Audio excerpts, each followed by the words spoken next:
नमस्कार, आप देख रहे हैं उत्तर प्रदेश टाइम्स में आपके साथ दिति शर्मा। आइए नजर डालते हैं 7 बजे की 7 बड़ी खबरों पर। आपातकाल के पूरे हुए 50 साल, सीएम योगी ने कहा कांग्रेस का चरित्र आज भी वैसा ही है, जनता से मांगे माफी। मुख्यमंत्री योगी आदित्यनाथ ने देश में आज से 50 वर्ष पहले लगाए गए आपातकाल को लेकर कांग्रेस पर निशाना साधा है।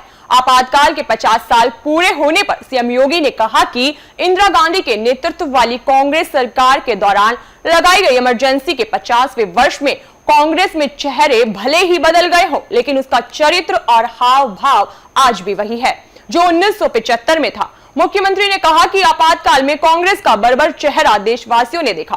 कांग्रेस ने संविधान की मूल आत्मा कही जाने वाली प्रस्तावना में संशोधन करने से लेकर नागरिकों के मौलिक अधिकारों को पूरी तरह प्रतिबंधित किया और न्यायालय के अधिकारों को बांध कर रख दिया।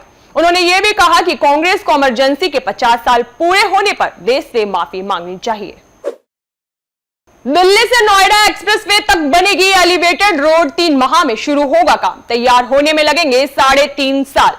मयूर विहार फ्लाईओवर के करीब चिल्ला रेगुलेटर से महामाया फ्लाईओवर तक 5 किलोमीटर लंबे चिल्ला एलिवेटेड रोड का काम अगले 3 माह में शुरू होगा। वहीं इसके निर्माण में करीब 3.5 साल लगेंगे। UP state bridge corporation limited ने इसका टेंडर निकाला था। इसे बनाने वाली एजेंसी का चयन सोमवार को हो गया है। इस परियोजना के माध्यम से लगभग 5 लाख वाहन चालकों को सुविधा मिलेगी। ऐसे में जहां 5 किलोमीटर की दूरी तय करने में चालकों को 20 से 30 मिनट का समय लगता है, तो वहीं चिल्ला एलिवेटेड बनने के बाद वाहन चालक मात्र 5 मिनट में इस दूरी को पार कर सकेंगे।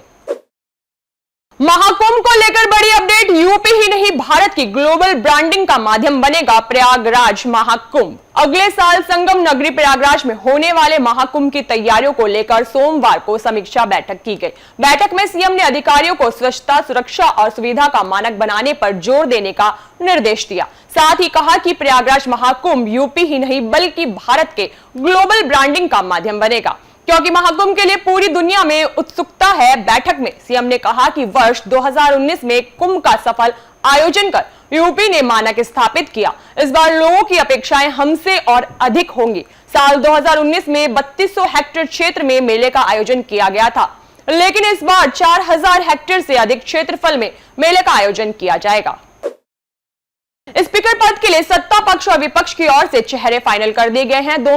दोनों उम्मीदवारों ओम बिरला और के सुरेश ने अपने अपने नामांकन दाखिल कर दिए हैं। 26 जून को इस पर फैसला हो जाएगा। उससे पहले राहुल गांधी ने स्पीकर पद पर आम सहमति न बनने पर पीएम मोदी पर हमला बोला। राहुल गांधी ने कहा कि मोदी के कथनी और करनी में फर्क है। राजनाथ सिंह ने मल्लिकार्जुन खड़गे को कॉल बैक नहीं किया है। पीएम मोदी कंस्ट्रक्टिव विपक्ष चाहते हैं, लेकिन वो हमारे नेता का अपमान कर रहे हैं। इसके बाद राजनाथ सिंह का भी इस पर जवाब आ गया। उन्होंने कहा कि मेरी खड़गे साहब से 3 बार बात हुई है। डिप्टी एसपी से सिपाही बने कृपाशंकर कनौजिया, इश्क की खुमारी ने करवा दिया डिमोशन। उत्तर प्रदेश के उन्नाव जिले में सीओ के पद पर तैनात रहे कृपाशंकर कनौजिया की मुश्किलें बढ़ गई हैं। 3 साल पहले कृपाशंकर कनौजिया को एक होटल में महिला कांस्टेबल के साथ आपत्तिजनक स्थिति में पकड़ा गया था। इस मामले को लेकर कृपाशंकर को डिप्टी एसपी से सिपाही बना दिया गया है। पुलिस आचरण नियमावली का उल्लंघन करने पर विभाग ने यह कार्रवाई की है, तो वहीं अब कृपाशंकर वापस नौकरी नहीं ज्वाइन करेंगे। इसके साथ ही डिमोशन की हुई इस कार्रवाई के खिलाफ कोर्ट का सहारा ले सकते हैं, लेकिन कार्रवाई होने के बाद अब उन्हें पद और वेतन के साथ ही पेंशन तक में काफी नुकसान हो सकता है। सिपाही ने महिला आर्ची के साथ की छेड़खानी, मुकदमा दर्ज।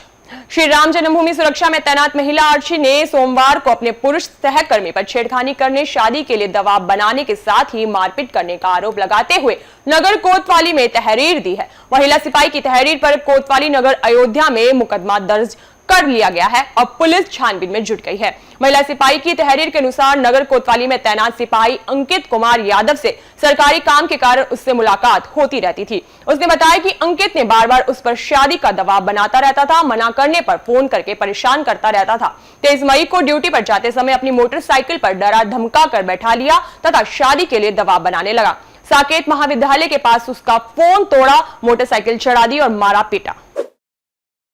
गौड़ सिटी मॉल में समर कैंप का आयोजन, मॉल की डायरेक्टर ने किया उद्घाटन। गौर सिटी मॉल में बच्चों के लिए एक अद्वितीय समर कैंप का आयोजन किया गया है, जो गर्मियों की छुट्टियों को मजेदार और सीखने का अवसर प्रदान कर रहा है, जिसका उद्घाटन मॉल की डायरेक्टर मंजू गौड़ ने किया है। 25 मई को शुरू हुआ यह कैंप 1 जुलाई तक चलेगा। इस कैंप का नाम एकावर्स समर एडवेंचर कैंप रखा गया है। मॉल की डायरेक्टर मंजू गौड़ ने बताया कि इस कैंप का उद्देश्य बच्चों को एक रचनात्मक और ज्ञानवर्धक माहौल प्रदान करना है। फिलहाल आज के बुलेटिन में इतना ही। देश और विदेश की तमाम बड़ी खबरों से जुड़े रहने के लिए देखते रहिए उत्तर प्रदेश टाइम्स। धन्यवाद।